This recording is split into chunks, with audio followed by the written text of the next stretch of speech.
ಈಗ ಸಹಾಯ ಮಾಡಬೇಕು ಅಂತ ಹೇಳಿದ್ರೆ ಕಮೆಂಟ್ಸ್ ಅಲ್ಲಿ ಇನ್ನೊಂದಷ್ಟು ಕಮೆಂಟ್ಗಳು ಬರ್ತಾ ಇರ್ತವೆ.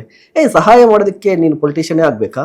ಸಮಾಜಕ್ಕೆ ಸೇವಕ ಆಗು, ಯಾಕೆ ಪೊಲಿಟಿಷಿಯನ್ ಆಗ್ತಿದ್ಯಾ? ಅಲ್ಲ, ವೆರಿ ವ್ಯಾಲಿಡ್ ಕ್ವಶನ್ ಅದು. IAS ಆಕಾಂಕ್ಷಿ ಆದಾಗ ನಾವು ಬುಕ್ಸ್ ಓದ್ತಾ ಇದ್ದೆ, ಸಿಕ್ಕಾಪಟ್ಟೆ ಬುಕ್ಸ್ ಓದ್ತಾ ಇದ್ದೆ. ಈ ಬುಕ್ಸ್ ಓದಬೇಕಾದ್ರೆ ರಾಜಕಾರಣದ ಬಗ್ಗೆನೂ ಓದ್ತಾ ಇದ್ವಿ, ಡೆಮೋಕ್ರಸಿ ಬಗ್ಗೆ, ಡೆವಲಪ್ಮೆಂಟ್ ಬಗ್ಗೆ, ಸೊಸೈಟಿ ಬಗ್ಗೆ.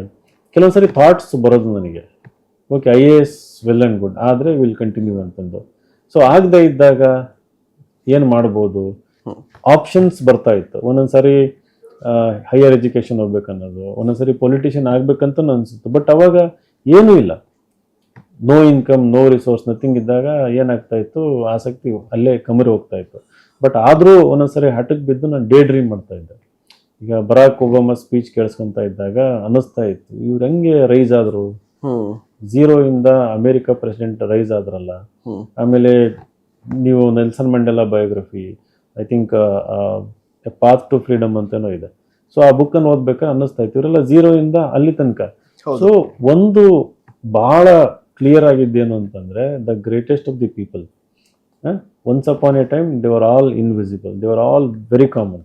ಯಾರಿಗೂ ಏನು ಗೊತ್ತಿರಲಿಲ್ಲ ಅವ್ರ ಬಗ್ಗೆ, they are all very common.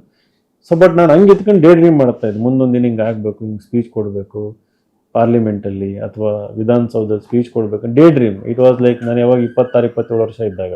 ಆಮೇಲೆ IAS ಆಗಲಿಲ್ಲ, IAS ಮಾಡ್ಬೇಕಂತ ಇನ್ಸ್ಟಿಟ್ಯೂಷನ್ ಮಾಡಿದೆ, ದುಡ್ಡು ಬಂತು. ಸೊ ಇಲ್ಲಿ ಸಣ್ಣ ಪುಟ್ಟ ಸಹಾಯ ಮಾಡೋಕ್ಕೆ ಶುರು ಮಾಡಿದೆ. ನೀವೇನು ಪ್ರಶ್ನೆ ಕೇಳಿದ್ರಲ್ಲ, ಸಣ್ಣ ಪುಟ್ಟ ಸಹಾಯ ಮಾಡಿದಾಗ ಇಲ್ಲಿ ಡಿಸ್ಕೌಂಟ್ ಕೊಡ್ತೀವಿ, ಎಷ್ಟೊಂದು ಜನಕ್ಕೆ ಫ್ರೀ ಕೋಚಿಂಗ್ ಕೊಟ್ಟಿದ್ದೀನಿ. ಕೆಲವೊಬ್ರು ಕಮೆಂಟಲ್ಲಿ ಇರ್ತಾರೆ, ನಿನ್ನ ಫೀಸ್ ಕಡಿಮೆ ಮಾಡು,